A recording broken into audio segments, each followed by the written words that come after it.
What's up, everybody? We're back. Been quite a minute. Forgive me. I'm so sorry.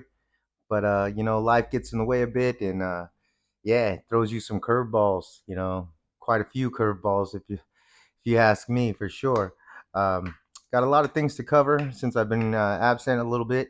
Um, but first and foremost, let's get into this certified fit kettlebell situation that I've been going on about for quite some time. If you guys haven't followed yet, go ahead on my YouTube channel. I have the link in my bio on my Instagram. If you guys follow me on Instagram as well, it's called Certified Fit underscore HKT. You can find that on YouTube. Go ahead, check out the videos, all the shorts videos that I posted of all my workouts, and yeah, you guys have fun with those kettlebells. Get a workout in. I firm believer of the kettlebell. Uh, I like to I like to stay moving, and I like to build muscle. I like to feel strong. So to kill two birds with one stone, it's perfect for me. 15 minutes of going hard with a nice heavy sized kettlebell. You guys are definitely gonna feel the burn, and you're definitely gonna build some muscle. You'll start to look a lot more cut. Start to look like a Spartan and shit. um, yeah, you guys. So that's basically still what's going on, and I've been doing my whole fitness thing, still running, still using these kettlebells. Have since I've been gone, had quite a few events go on in my life. Um, I guess we can start a little bit get into that a little bit. Um, yeah, it all started. Shoot, maybe a month and a half ago, maybe 2 months ago. Um, got back into jujitsu a little bit. I had a friend of mine who lives out here as well from United States, from Chicago. The big homie Jay, Big Jay. He's a very good guy. He's a blessing, that man. Definitely dragged me into a jujitsu class with him, and yeah, it seemed to pick up kind of where I left off as a white belt. So I wasn't I wasn't no star on the mat or anything, but I kept going, got into it, fell a little bit back in love with it. You know what I mean? I'm Muay Thai till I die, but Jiu-Jitsu was definitely a great little switch for me, and I commend Jay for that, for dragging me in and kind of clearing my mind, because you all know that I'm just like a deep thinker, and I'm always thinking and observing, and it just sometimes it gets overwhelming, with all the thoughts that I have, and it just allowed me, jujitsu allowed me just to be present and be in the moment, as well as the head coach that they had there at the gym, jujitsu, Phuket Jujitsu is what it's called, Coach Chris. Coach Chris is a Australian guy, um, and black belt now. Congratulations to Coach. Um, but yeah, man, he just made it seem very welcoming and inviting. He wasn't like a hard ass, or he didn't get irritated when you ask questions, and you know he'll go back over the same thing over and over and over, and do it with patience. You know, and he was just very welcoming. Good group of guys over there. Again, I appreciate Jay for putting me up on game with that. Um, I did that for a few weeks. I was doing no gi and gi. Um, but man, I tell you, that gi is fucking crazy. Like, not even crazy. It's just like it's just so different from the no gi, And same, but different. I have no neck already, but I'm so afraid of those lapel chokes, and so many variety of ways of choking you out with just your kimono or your gi alone. Um, it's just very, I don't know. It's not even claustrophobic. Maybe a fear. I just didn't like it. I remember when I was doing jujitsu a long time ago back in California. I had a buddy of mine. He was actually a barber as well, Miguel, King's Barbershop. What's up, Rialto? Shout out. Um, yeah, but Miguel would always just grab me with these lapel chokes, and I just would not know what to do. And he would grab them from every angle, and it just, kind of traumatized me ever since then. So just the gi was very difficult for me to get into, not get into, but just to learn how to be comfortable in an uncomfortable situation, which I kind of been priding myself on lately. Um, yeah, like I said, I stuck with that for quite some time. Maybe I would say like maybe a month, maybe a month or two, maybe a month and 2 weeks or something like that. And then I had a friend come out from the states as well, and they went to Bangkok, and they had their kid with them and everything. So I took it upon myself to go out there and to Bangkok and kind of show them around and kind of host them around because Bangkok can get crazy and wild, and it's just um, it's a big wild place. So I just kind of, since I know a thing or two about the place, I went down there to kind of host them around, show them some temples and whatnot. And in the meantime, while we were there, we stumbled across a gym, like a public, not even a gym. It was just a public park on a corner in Bangkok, and yeah, it was just like a bunch of tennis courts, uh, basketball courts, and stuff. A bunch of courts, uh, badminton courts, all that stuff, soccer courts, football courts, and everything, all in this one little parking or park area in Bangkok. And lo and behold, there was a boxing ring there as well. And we showed up early. We were there a little early, like maybe 1 or 2 in the afternoon, and nobody was there. So we just used the bags. The bags are open, free in the open area. So I was just like, let's mess around with these bags, and was just playing around. We hung out there for a little bit, for a little while, for a couple hours, I'd say, and then kids started rolling in, and just attracting more and more people. Kids were hanging out, and it was cool to see like the kids like want to be involved. They don't know how to break the ice because we're foreigners and whatnot. So the language barrier is very intimidating for them, and us as well. But joy and happiness and fun is a universal language. So when they saw us having fun and enjoying, they wanted to participate with us. So yeah, more and more kids came from all over the place. It just seemed like they swarmed in on us. Um, it was really cool. Really cool to have them around. And then slowly, little by little, you start to see the younger Nok Moi kids showing up. So we knew class was about to start soon. And if it was up to me, I was ready to go. And then my friend was just saying like, "Oh, let's hang out since like more people are coming. Let's see what happens. If the class starts or whatever and whatnot." So I was like, all right, whatever. I honestly was not into it. Like, I wanted just to go. I was like, I'm fucking done. I did what I wanted to do. I got a little workout in, taught you some technique, and went, kind of exerted on the bag a bit, and I was good to go.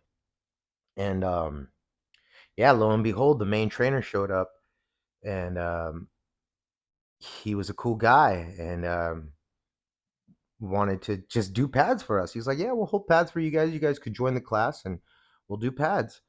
And I was like, sick, this is dope. And he's like, no charge either. It's free. Like, don't worry about it. I was like, fuck.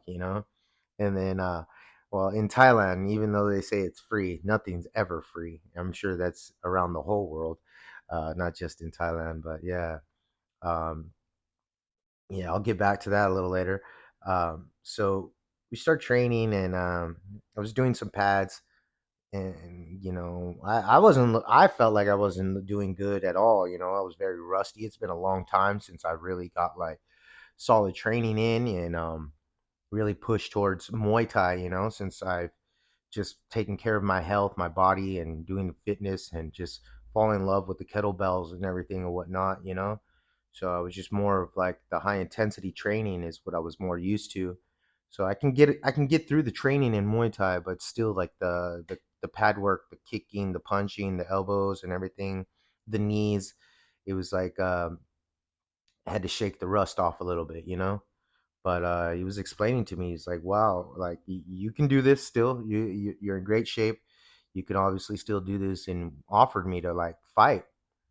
And first, we were talking about fighting at Raja Damnern Stadium, and I just told him that like it's been a while since I've trained. I've only been taking care of my health, my fitness. So I'm good in that department, but as far as training, I'm gonna need a lot more training and whatever. Um, and then he was explaining, he's like, well, you like, here you are, you're here, you can train with us, and we'll get you fights. And at first, I wasn't up for it really, to be honest with you, because I know it takes a lot to really be prepared to get in the ring and fight. Um, but my friend that I was with and their kid, they were saying that you should do it. You know, you got an opportunity. You know, this is like someone's giving you a chance. You should take it. And I kind of like took that into consideration. And I was like, you know what? You're right. Uh, I'm so used to just like not believing in myself, you know, a lot of the time. So I just was like, oh, I'm not capable of doing that. So I kind of washed it off until my friend had told me they were like, yeah, this is an opportunity for you. Like, you should try it. And I was like, you know what? You're right. Like, I appreciate that. Thank you. You've changed my whole way of thinking about it. And I messaged the trainer back and I was like, you know what? If you're really serious, I'm serious too. Like, I'll go to training every day and I'll fight. And this was like all in a short amount of time, like within 1 day, 2 days, you know, being out there in Bangkok. And I was like, okay, I'll do it, you know. And I started going to the training at that park, and the park is I don't know the name of the park, but it's in the Ratchathaway area district in Bangkok, in central Bangkok.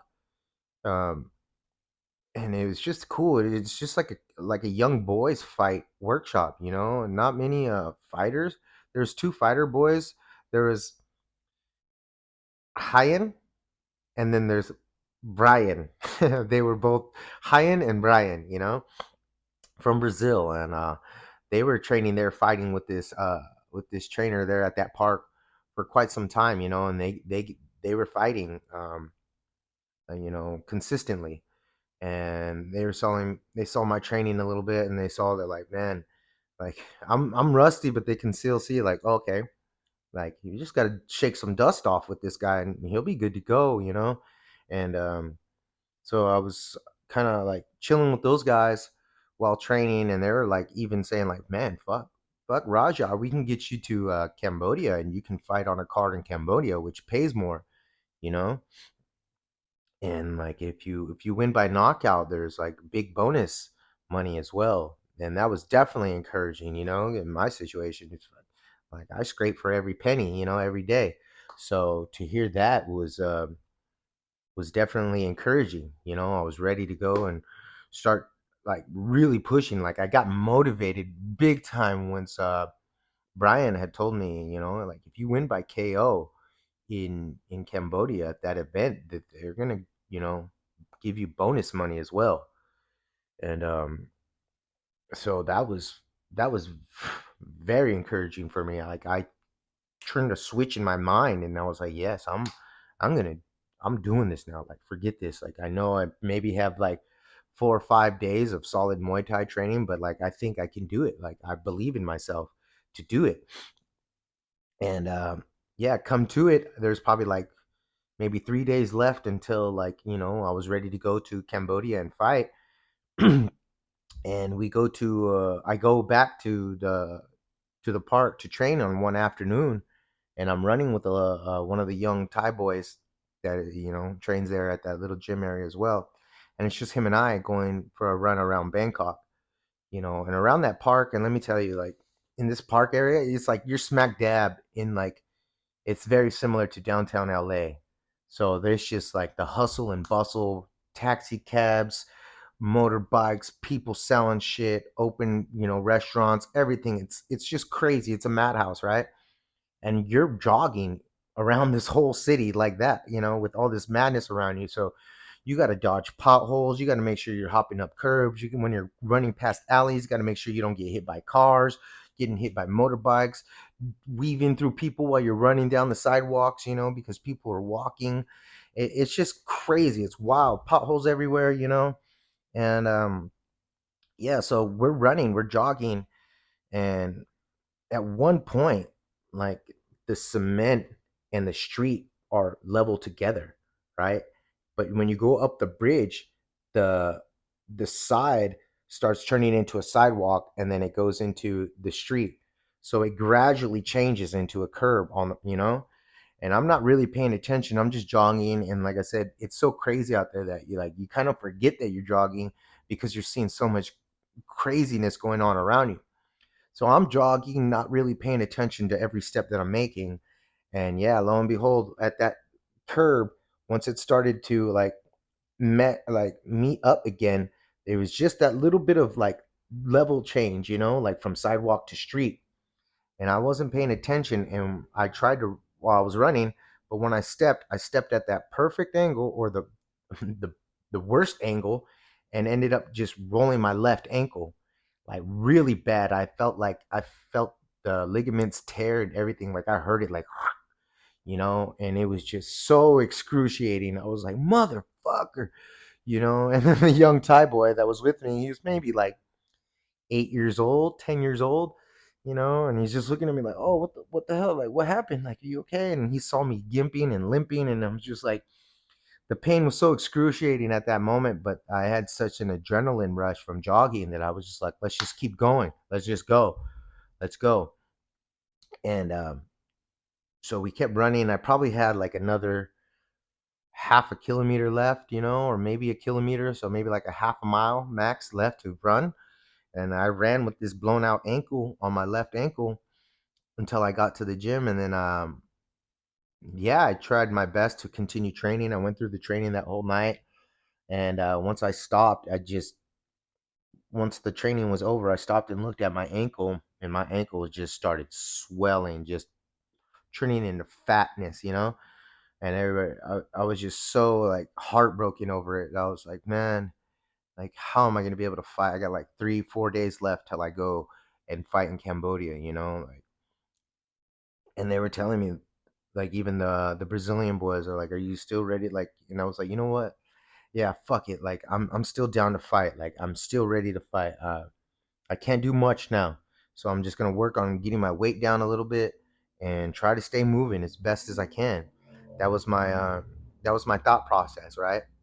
So I go home or go back to my room in Bangkok, and I explained to my friend too what happened. Like my ankle's blown out, and they're like, "Fuck, man! Like, are you still gonna fight?" Like, I have no choice. Not that I had no choice. I could say no, but I mean that money and the bonus that I was thinking of is just was like, I'm not gonna let this opportunity pass me up. So I was like, yeah, I'm gonna stay doing it. And the next morning, I try to not try, but I get up and I'm walking to just like a fitness gym just to get myself moving for the morning, before I go to the training in the afternoon and do what I can.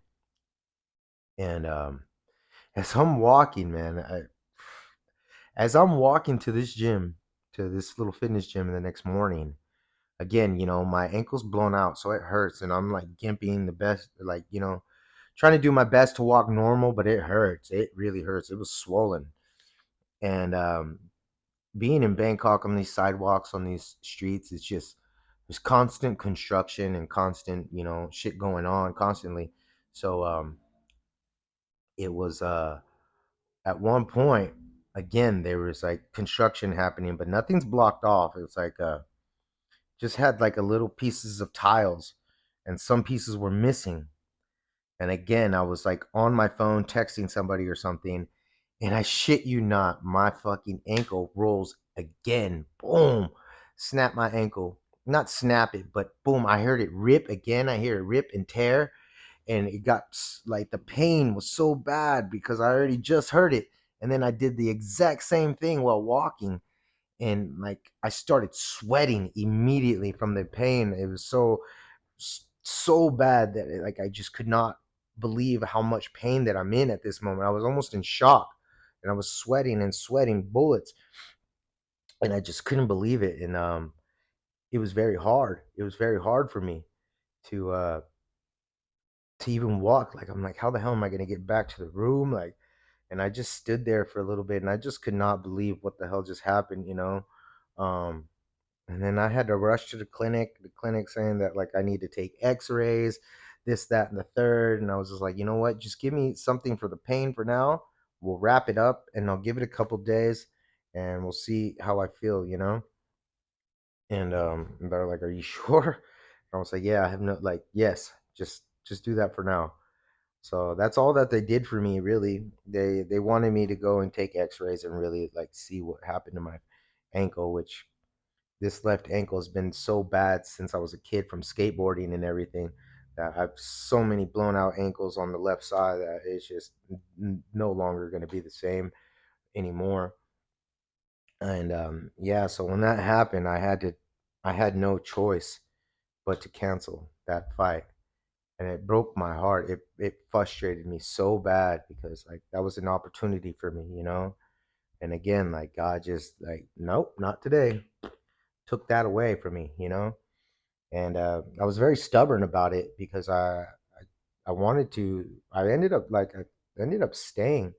Ended up staying in Bangkok training with this guy until my foot got better at least, you know. And it just didn't really work out.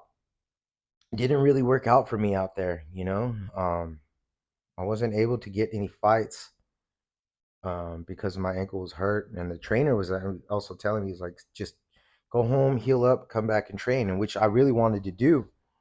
And I went back home to Phuket, healed up my ankle, and just realized that like I know a owner of a gym that's also a promoter of his own promotion, fight promotion. So I messaged him. I was like, you know what? I don't know if you remember me, but I trained with you, or I trained at your gym in COVID time and this, that, and the third. And he was like, yeah, I can get you a fight. Like, you know, how soon do you want? And I was like, man, the next week or two, like, I need to get after this money. I need to find some way to have some, you know, money flowing in. So like, I did it as fast as possible. And yeah, so after about like what, a good year and a half, 2 years of not fighting and very little training, I went and got a fight when I was back in Phuket. And I ended up winning the fight. You know, I got a little scar on my head around here, a couple stitches. Um, and yeah, I ended up, like I said, I ended up winning. It felt great. Um, it wasn't the amount of money that I was looking for, you know, but it was something. And, you know, I even went home with even much more, a lot less than even what they give me because I had to take care of my trainer, both my trainers, and, you know, pay for, you know, my gas to get all the way out there and everything like that. So like by the time I even go home and check my pockets, it was probably like a good 40% of my purse is already gone, you know. And but it was just something that I was like, I have no choice, you know, like there is no other way of me making ends meet, so I have to do this. So I did what I had to do, and I won. And I just told them, you know, can we do this again really soon? And they're like, yeah, we could fight again this month. So I fought twice in the month of January, but the second fight didn't go so well for me. I um, I ended up losing to low kicks and my calf. You know, I fought some kid. He was what, 21, 22 or something, from Thailand, from Surat Thani. And yeah, he just took it to my leg in the first round, which is not very normal for Thais. You know, Thais really like, we kind of, not we, but they kind of like, you know, yoke. They call it yoke, but like relax into it. You know, like ease into it, ease into. But this kid went guns blazing, attacked my leg first thing, and just kept investing in my in those leg kicks, and just I was doing all the blocking that I could, the best that I can, but it just got, you know, what is it? What do they call it? A drop foot. So I went on for two more rounds with my leg completely like shot, and then come the third round, he uh he hit it again, I guess right at the perfect spot, and then it just completely shut off. Like I fell to the ground and tried to get back up. And once I tried to get back up and got up off my knee and tried to place my foot down, I didn't feel anything. I didn't feel anything past my knee. And I was like, what the fuck is this? And I like kind of was like gimped out. And it the ref had seen that and he just waved it off. And I was just so upset with myself because with the first from round 1 to 3, I wasn't not showcasing any of my skills. I wasn't myself. I wasn't. showing anything. So I was very frustrated with that, very heartbroken about that. And then just to have the damage done to my shin, my ankle, it was just so bad. Like I could not sleep, no rest, very restless, very uncomfortable. I was icing it. I was putting heat to it after a few days, and just even till this day, right now at this moment, like I could still feel the pain when I'm doing my squats. When I'm doing squats, like I'm compensating for everything, So when I'm squatting, I'm feeling so much pain that I'm not really getting that dip down on my butt because it hurts and I'm coming up. So that's messing up my back. And then with my right calf being hurt, it's making my left leg work extra. So now I'm feeling pain on my left side of my leg because I'm compensating for the pain on my right leg. So now I'm just all crooked and all types of fucked up. And it was just so hard for me. And I was just like, I'm feeling my body just not not aligned. Everything was not hasn't been aligned for a while. I'm sleeping on shitty beds. My waking up with my back stiff.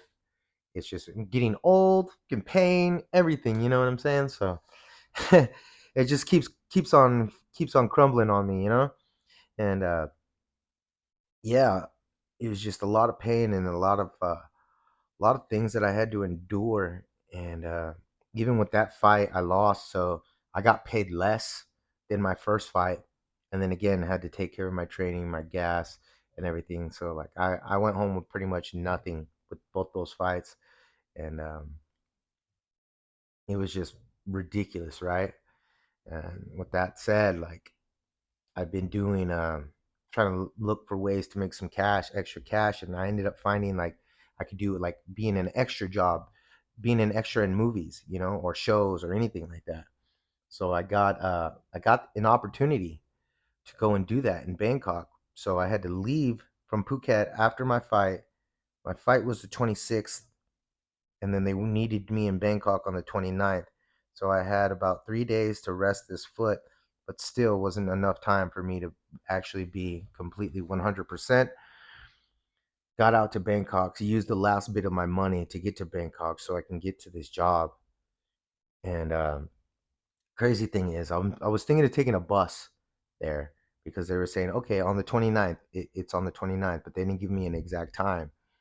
They will say on the 29th or the night of 28th, we'll give you the time and the location and where to go. And I was like, all right, cool. So I just took it upon myself. I was like, I'll take a bus at night. Do the cheap way, take a bus at night, get there first thing in the morning, 6 a.m., 7 a.m. And then I can just find my way around Bangkok to this location wherever they give it to me at. Um, but right as I'm about to hop on this bus, I get a message saying that you have to be at this location at 6 a.m. at that filming location at 6 a.m. So I the bus that I was taking was going to arrive to Bangkok at the bus station at 8 a.m. So I wasn't going to have enough time to make it. So I had to forfeit that ticket because there's no refunds. I had to forfeit that ticket, get off the bus, get myself to the airport, buy a fucking plane ticket to Bangkok to get me there. And the next plane to Bangkok wasn't until like 11:30 at night and wouldn't arrive into Bangkok until 1 a.m., right? So I had no choice and I said, fuck it, let's just do it. I took the loss on the bus. Then I had to pay extra to get on this plane to get there last minute. Got to Bangkok at 1 a.m. Was looking to find like a hostel or something to stay at that would be nearby the location. Nothing was nearby. Everything was very far away, and I was not going to book a hotel room that night just to be out in 3 hours. And it was so stupid. So I got basically what I did when I got to the bus station at 1 a.m. I just made sure that I got myself to near the location where they needed me, and I just stayed there. There was a Starbucks that was open 24 hours. I just sat there in that Starbucks up until like maybe 4:30 in the morning, and then like I was just completely tired, so I didn't even find, but I was just looking around for somewhere where I could just lay down and sleep. And there was just like a front of a restaurant, and it was just had coverage. It was all dark.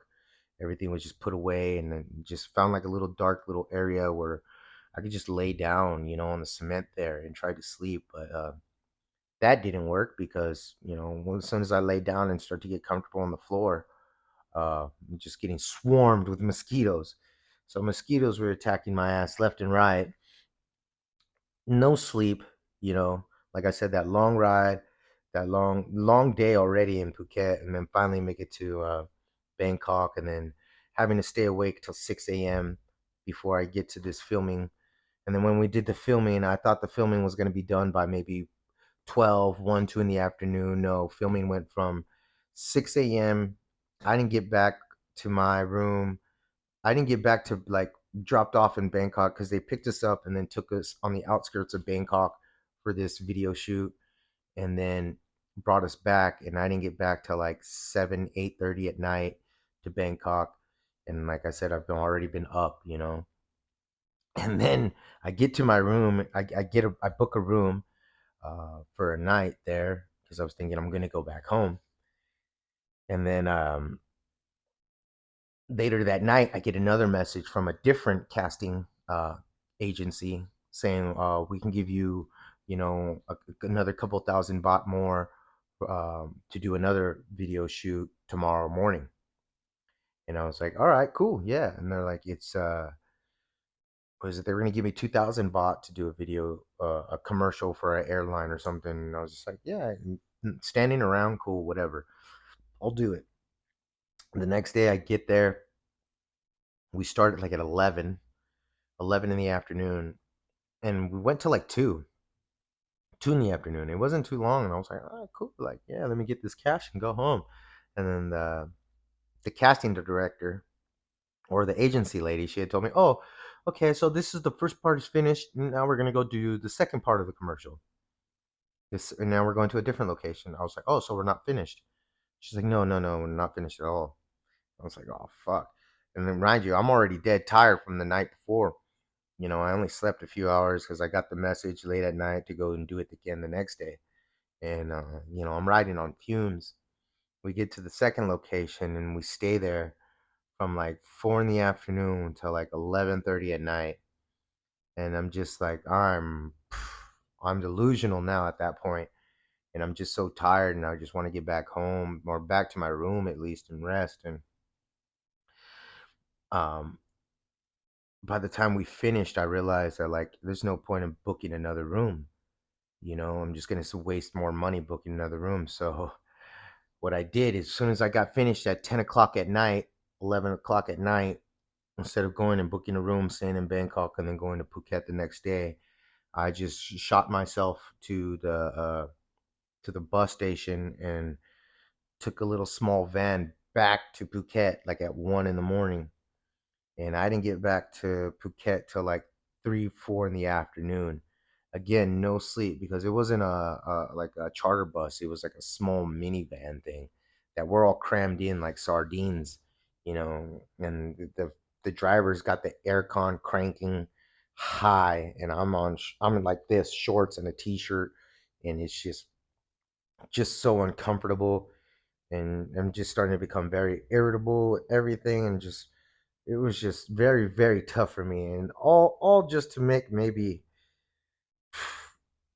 I had spent maybe 3,500 baht just to make 4,200. So yeah, I didn't even make a turn of profit really. And it was just something that I had to do, and just to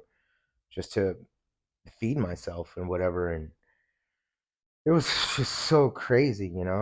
And for me to get back and realize that like it's just I just went around in circles really for just a short amount of money, a small amount of money, and it was just how it is for me. And I wanted to be upset. I wanted to like just be just done, give up. But like I had to be proud. I had to be happy because I pushed myself to do something that I had to do what I had to do, even though it sounds stupid and everything that like I'm wasting my time. I did what I had to do, and mind you, I'm still like going to the gym, still getting my workouts in, still eating healthy, still, you know what I mean? Like the lunches that they have at these video movie shoots and everything, commercial shoots, locations, it's just terrible food. So like I'm basically not eating, and yeah, man, it's been like that for quite some time now. It's gotten like really rough lately for me, um, not knowing where anything's coming from, you know. Um, just get down to pennies, and luckily, you know, I don't want to get too much into it, but not that me and my girlfriend are having a falling out or anything like that. Like she's still very supportive, but she knows that like, and I had told her too, like I don't want you to suffer with me. You can, you know, like the suffering that I'm going through right now, like you don't need to be here with me to go through it. Like, you know, you could do bad all on your own, you know. So I told her like, don't, if you feel like you know you got to keep doing your thing, do your thing. So um, kind of not like let her go, but like just detach from that feeling, that emotions of having somebody with me, you know, and just do it all on my own because I didn't want her to suffer with me. Like I don't want her to go through that. I don't want to pull her down with me, you know. And but even then, you know, I told her like go stay with your friends. It's better for you to go stay with your friends. It's closer to your work. It's like I can't do anything for you right now, you know. And it was very heartbreaking because like, you know, as a man, you're supposed to be able to provide and everything, and I'm trying every day, and I can't even provide for myself. So it hurt a lot, you know, to have her, you know, not move on, but for her to part ways a bit. And even when well parted ways, she's still supportive of me. You know, she's still asking me, messaging me, "Did you eat yet? Are you eating?" Because she knows my situation. You know, and then like she'll tell me it's fucking it kills me, but she tries to like, let me send you money, let me send you money so you can eat, you can get food, and it's just very hard for me to accept because it's just I know this is something that I have to go through. You know, I have to suffer. I don't know why. It's like so hard and it's very frustrating because you see people who are not necessarily the best person. You know what I mean? Like very, you got people who are scamming, people who are lying, people who are manipulating, people who are like, you know, weaseling people out of money, and they seem to have the most fun, and they're experiencing everything that I work so hard to even want to taste that feeling. You know, and so it's very hard for me because you know most people just want to say fuck it, I'm gonna fucking do some crazy shit and make some money and come up off of somebody or somehow, you know. And I'm just keep continuing to keep my faith and follow what my purpose is, you know, and what God has entailed for me. And you know I feel like he's preparing me for something, you know, he's hardening me up for something so I can be experienced and understand everything that I'm going through. And so I take it with a big grain of salt, you know. And it's just very hard for me because I'm in uncharted territory, you know, I'm in deep waters and I'm swimming alone right now, you know, and it's just very uncomfortable. And it's just a wild journey that I'm going through right now. And but one thing I can say, it's like it hasn't, yeah, it discourages me, of course it could discourage, but it almost like, how can I say, that almost pisses me off to even go even harder. You know what I mean? Like I use it for like fuel, the pain, the hurt, the loneliness, the the hunger pains, everything, the just the bodily pains, like my legs. I still run every day like an idiot, but I have no choice because I just push. I have to push. You know, my leg, my foot hurts so bad and it swells up once I'm done from working out, and I have to massage it all out every day. And I just get up and I do it, you know, knowing that it's gonna hurt. But I mean, I know this is God just pushing me because I could either sit and rest and let myself, you know, heal and then have to catch up, right? Or I could just continue to push and do my very best and stay ready. That way you don't got to get ready, and that's what I'm doing. And I'm going through every trials and tribulations right now in my life that I've never thought I would come across. Um, and it scares me a little bit because I don't know when it's going to stop. I don't know when it's going to end. I don't know when I'm going to get a break. I don't know when I'm going to get my next meal. I don't know when. I don't know. So it's the uncertainty is what's very uncomfortable. Going to sleep not knowing, like, fuck, I'm just going to wake up and lose again tomorrow.